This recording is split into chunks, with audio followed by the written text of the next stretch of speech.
Já ouviu falar do Barão de Guaraciaba?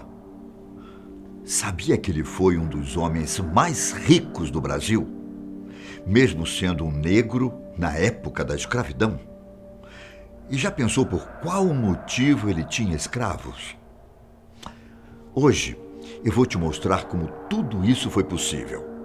Eu sou Ivan Lima e vou contar um pouco mais dessa incrível história que pouca gente conhece. Francisco Paulo de Almeida, conhecido também como Barão de Guaraciaba. Nasceu na pequena cidade de Lagoa Dourada, no estado de Minas Gerais, no dia 10 de janeiro de 1826. O Brasil era um país recém-independente de Portugal, e os estados de Minas Gerais e São Paulo eram os mais ricos e influentes do país.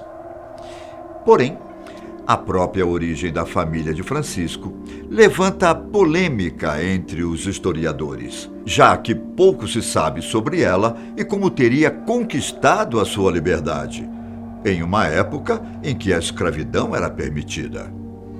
O que se sabe, com toda certeza, é que o seu pai era um comerciante, chamado Antônio José de Almeida. Sua mãe foi registrada em sua certidão de nascimento apenas como Palolina. Porém, acredita-se que isso tenha sido um erro de registro, já que há consenso que ela se chamava Galdina. Já outros historiadores apontam que Galdina era uma escrava. O maior problema disso tudo é que não se tem nenhum registro de que Francisco fosse filho de escravos e, portanto, não é possível afirmar nada sobre sua origem.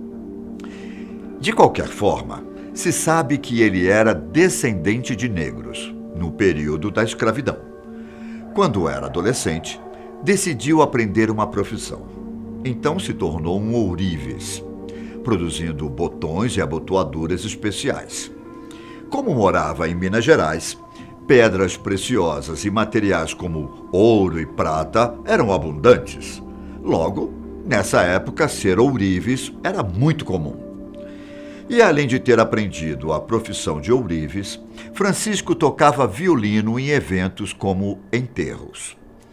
Isso gerava uma pequena renda extra e ainda permitia que ele pudesse levar as velas restantes para casa, para poder estudar à noite.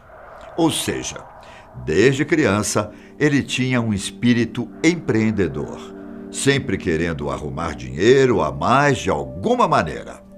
Mas, quando fez 15 anos, ele largou tudo para ser tropeiro, conduzindo rebanhos de Minas ao Rio de Janeiro. Nessas idas e vindas, conseguiu fazer uma boa grana ao comprar e vender gado. Ao mesmo tempo, conheceu muitos fazendeiros e passou a se interessar cada vez mais pela ideia de ter sua fazenda. Não demorou muito e começou a comprar terras no estado do Rio de Janeiro, na região de Valença. Sua ideia inicial era plantar café, produto que cada vez mais tinha uma demanda tanto nacional quanto internacional. Nisso, acabou conhecendo Brasília Eugênia de Almeida e se apaixonou por ela. Então se casou com a moça e virou sócio do seu sogro, que era um grande fazendeiro e que também possuía negócios. Quando este veio a falecer, deixou praticamente todos os seus negócios e fortuna para Francisco, que passou a administrar tudo. Com o dinheiro, comprou mais fazendas e investiu em outros negócios. Por conta dessas aplicações, ele acabou fazendo sua fortuna crescer vertiginosamente. Para você ter ideia, no auge, ele chegou a ter cerca de 700 mil contos de réis em bens, negócios e dinheiro. Isso daria a ele um status de bilionário nos dias de hoje. E é aqui a parte que pode chocar algumas pessoas ou deixar você um pouco confuso. Francisco utilizava a mão de obra escrava em suas fazendas. Somente em uma propriedade, na cidade de Valença, trabalhavam 200 escravos. Alguns historiadores estimam que, somando todas as terras de Francisco, mais de 1.000 escravos poderiam ter o Barão de Guaraciaba como dono.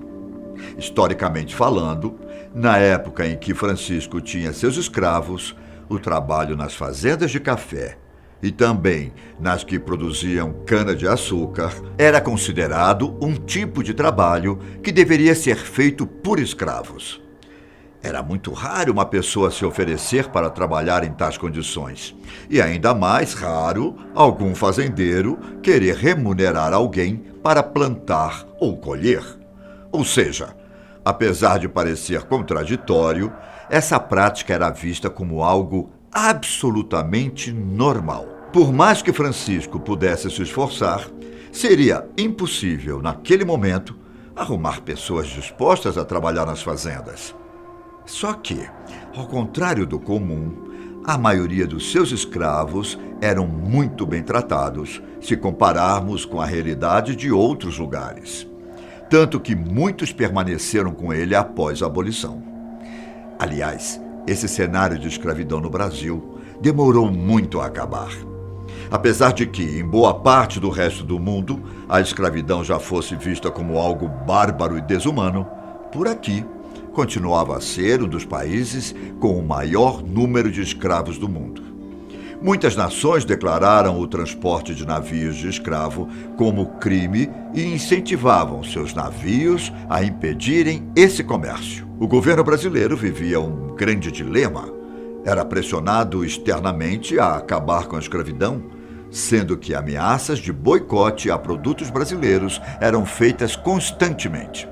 Ao mesmo tempo, o movimento abolicionista ia aos poucos ganhando força no país. Por outro lado, a maioria dos grandes latifundiários e homens poderosos eram contra a abolição.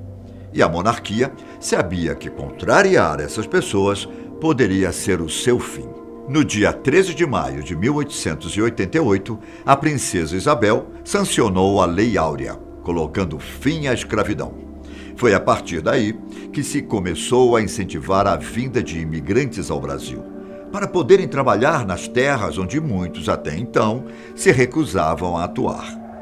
Nesse momento, o Brasil começou a ver uma grande chegada de italianos, alemães, poloneses e japoneses que buscavam uma nova vida em um país que prometia ser uma grande nação do futuro. Mas vamos voltar à história de Francisco. Pouco tempo depois de aumentar a sua quantidade de fazendas, ele decidiu que era hora de novamente expandir os seus negócios. Juntamente com outros sócios e fazendeiros, com quem tinha boas relações de negócios, fundou 2 grandes bancos da época: o Mercantil de Minas Gerais e o Banco de Crédito Real de Minas Gerais. O então fazendeiro tornava-se também um banqueiro. E você pensa que a sua sede por novos negócios terminaria por aí?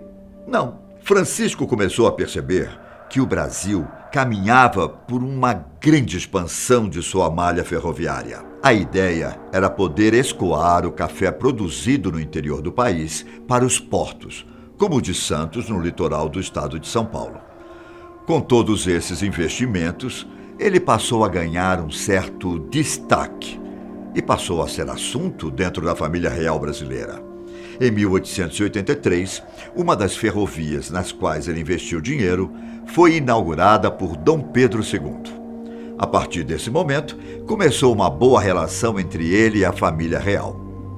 Já em 1887, por ser um homem muito rico e de acordo com a justificativa da princesa Isabel, por ter merecido e ser digno, ele recebeu o título de Barão de Guaraciaba, o primeiro negro a receber tal honraria.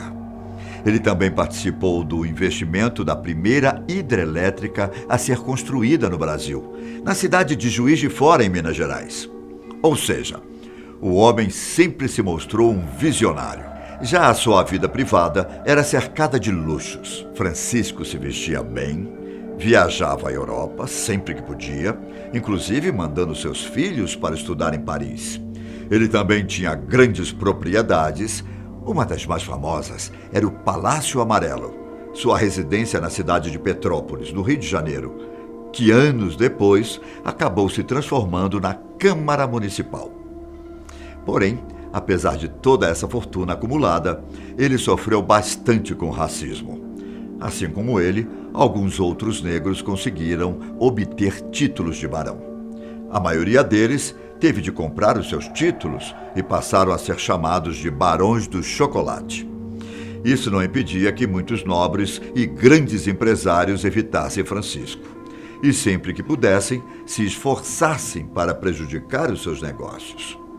Só que em 1889, a instabilidade política estava muito grande no Brasil. A elite estava insatisfeita com a monarquia brasileira e com suas decisões, como, por exemplo, a abolição da escravidão um ano antes. Assim, esse grupo começou a pressionar pela saída do imperador e pediam a implementação da República. Quando o movimento ganhou o apoio do exército, um golpe de Estado foi dado e o Brasil se tornou uma república. A família real foi exilada e uma nova realidade política passou a tomar conta do Brasil.